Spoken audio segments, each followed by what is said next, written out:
So I'm Dr. Brian Burton. I'm an OBGYN here at the Women's Clinic. I've been here since 2010.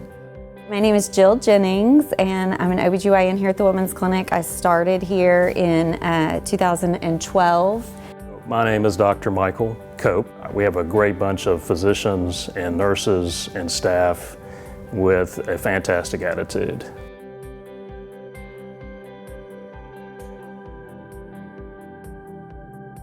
And so it's not uncommon for women after they have a child to kind of fall off the earth for a few years as far as their gynecologic health goes.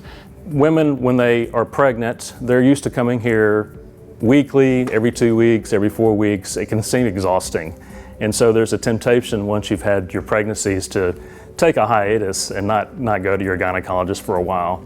But that actually is really sort of the wrong perspective, I think. I think that it's nice to kind of be in a place in your life where you're not having to go to the doctor so much. But still, that should be a signal to all patients to sort of reset their health care, start looking at their health care long term.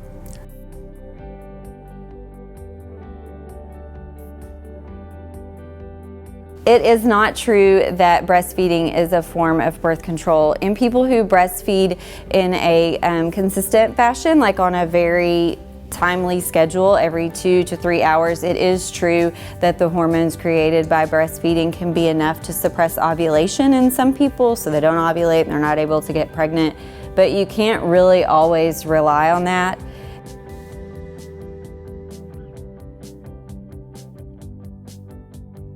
A lot of people ask, is taking birth control healthy? Is it going to cause me any long-term problems? The birth control that we use today is markedly improved than first came out decades ago, for example. Most birth control pills today are very low dose, and some of the significant side effects of birth control have really gone by the wayside.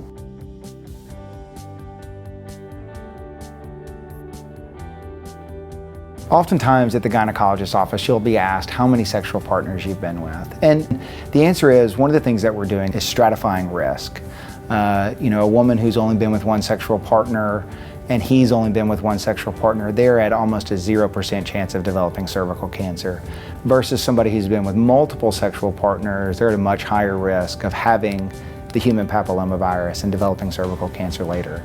Or they're at a higher risk of having a sexually transmitted infection. So these are things that we look at and we screen for, and it's a very personal question. But I've kind of always said that if you can't talk to your gynecologist about those personal things, find a different gynecologist you can talk to, because that's a very important open discussion you should have with us.